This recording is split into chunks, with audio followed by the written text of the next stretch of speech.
పేషెంట్లకు రక్షణగా అండగా నిలబడతా ఉన్నాయి. అది రేవంత్ రెడ్డి చేసినటువంటిది. విద్యలో పూర్తిగా వెనుకబడ్డటువంటి పాలమూరు జిల్లాను వడివడిగా పరుగులు పెట్టించే విధంగా ఇంటిగ్రేటెడ్ స్కూల్స్ 200 కోట్ల రూపాయలతో ఒక్కొక్కటి 25 ఎకరాల్లో ప్రతి నియోజకవర్గంలో చకచక పనులు జరుగుతున్నాయి. సూత్రుపా నువ్వు పడావ పెట్టినటువంటి టెక్స్టైల్ పార్క్ అదే మా గద్వాల ఈరోజు టెక్స్టైల్ కార్మికులకు, చేనేత కార్మికులకు రుణమాఫీ చేసి ఆర్డీ అంటారు, రికరింగ్ డిపాజిట్ పెంచి చేనేత కార్మికులకు అండగా ఉన్నాడు.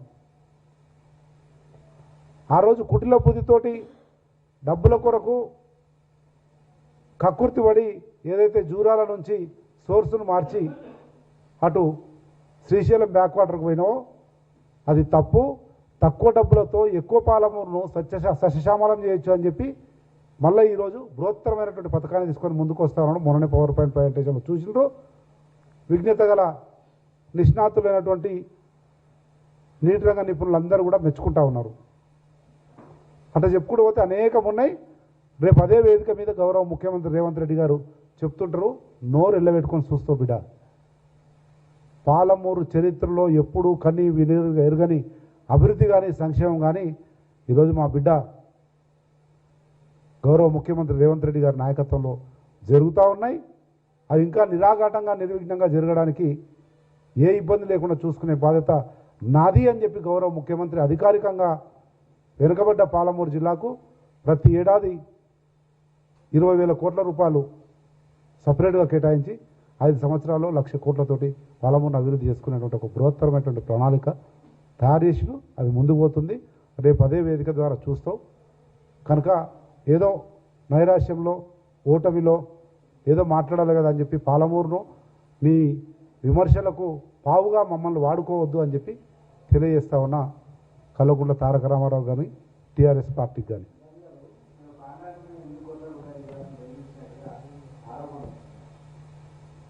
చాలా మంచి ప్రశ్న అడిగినావు రాకేష్. చెప్పుకునే అవకాశం వచ్చింది. ఒక కాగితాలు బిడ్డ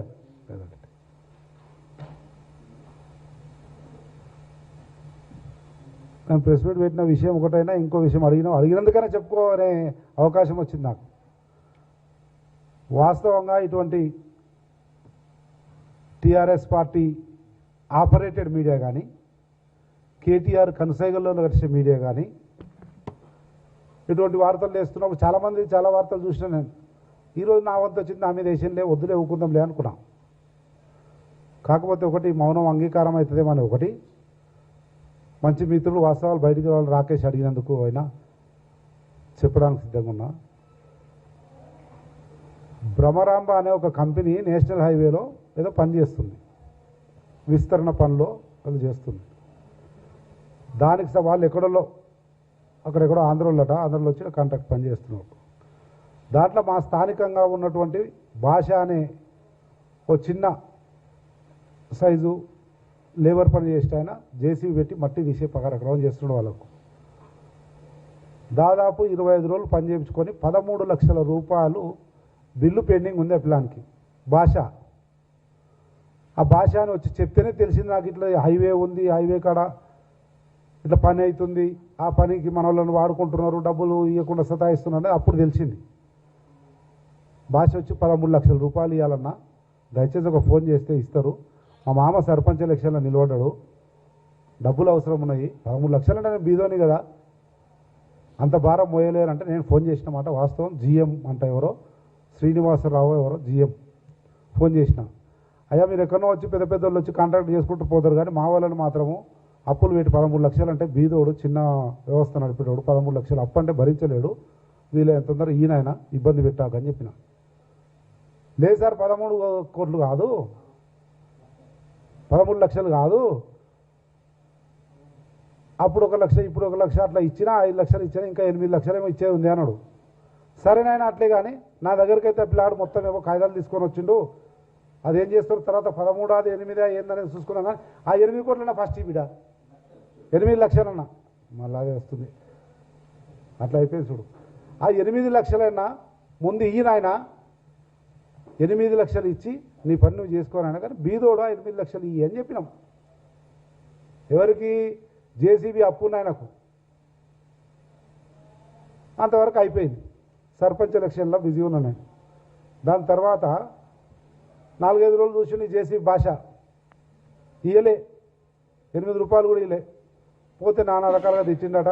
ఏం మీకుంటే నానా రకాలుగా మాట్లాడించాలో వాట్ ఎవర్ ఇట్ ఈస్. అటువంటి పరిస్థితులలో పోయి చూస్తే ఈయన జేసీబీ డబ్బులు ఇవ్వకుండా 13 లక్షలు డ్యూ పెట్టి మళ్ళాడ వేరే జేసీబీ ఎక్కడి నుంచో బయట నుంచి తెప్పి జేసీబీ వంతుని పని చేపిస్తున్నాడు. ఆ జేసీబీకి ఈ జేసీబీకి గొడవ అయిందట. ఆ గొడవ అయితే ఇద్దరు పోయి కంప్లైంట్ ఇచ్చుకున్నారు పోలీస్ స్టేషన్లో. ఇచ్చిన కంప్లైంట్ విషయం పోలీస్ స్టేషన్లో ఏ కంప్లైంట్ ఇచ్చినా మీ మీడియా మిత్రులు తెలుసు కదా. నమస్తే తెలంగాణ, గుమాస తెలంగాణ టీఆర్ఎస్ పార్టీ పేపర్ రిపోర్టర్కి తెలిసింది. ఆయన ఏంది ఎట్లా అంటే గిట్ల డబ్బులు ఇచ్చేది ఉంటే సార్ ఫోన్ చేసిండట సంపత్ సారు, పోతే ఇవ్వకపోతే తిడితే కొట్లాడుకున్నారు అనేది తెలిసింది. ఆ రిపోర్టరు భూదాన్ భూమిని కబ్జా చేస్తే నేను ఒకసారి ఎంఆర్ఓకి చెప్పేది గవర్నమెంట్ భూమి, భూదాన్ భూమి, బీదర్లో గుడిసెలేసుకునికి వస్తుంది అని చెప్పి మళ్ళీ ప్రభుత్వానికి ఇప్పించిన ఎప్పుడో 6 నెలల క్రితం. ఆ కక్ష పెట్టుకొని నమస్తే తెలంగాణ తెలుసు మీకు టీఆర్ఎస్ పార్టీ పేపరు నా మీద ఎప్పుడు ఏదో ఒకటి రాసేది, నా మీదనే కాదు మా పార్టీల మీద ఎవరి మీద రాస్తుంటుంది. ఆయన కాస్త కట్టుక తల్లి 8 లక్షలను కాస్త 8 కోట్లు చేసిండు. తర్వాత జేసీబీకి ఏమన్నది నాకే ఏమన్నా అని రాసిండు. అట్లా అది 8 కోట్లుగా పోయింది. జేసీబీ కాంట్రాక్టర్ దాకా నాకని వచ్చింది. 4 రోజులు ఇవ్వకపోతే జరిగిన గొడవను ఆసరాగా చేసుకొని కంపెనీ తరఫున పోలీస్ కంప్లైంట్ ఇచ్చి ఆ ఇరానికి 2 రోజులు టైం తీసుకొని ఆ మధ్యలో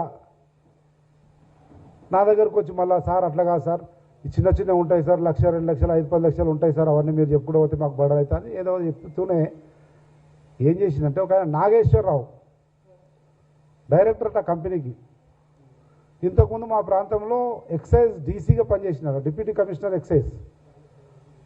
ఆయన అతను మాట్లాడేటప్పుడే చెప్పిండు, మీ ప్రాంతంలో పాత సారా కాంట్రాక్టర్లు ఎమ్మెల్యేలు అయ్యారు కదా, ఇప్పుడు కూడా ఉన్నారు కదా, వాళ్ళందరూ నాకు పాత పరిచయము, వాళ్ళు దొంగసారి అమ్మేటప్పటి నుంచి నేను సహకరించే వాళ్ళకు, అందుకే పెద్దల్లో అయ్యారు వాళ్ళు అని కూడా చెప్పింది నాకు మాటల్లో. ఏమన్నా చెప్పు సార్, ఎవరన్నా ఒక్కొక్క నీకు ఫస్ట్ మా వానికి 8 లక్షల రూపాయలు ఇచ్చిన తర్వాత నీవు ఏమన్నా చేయనాయన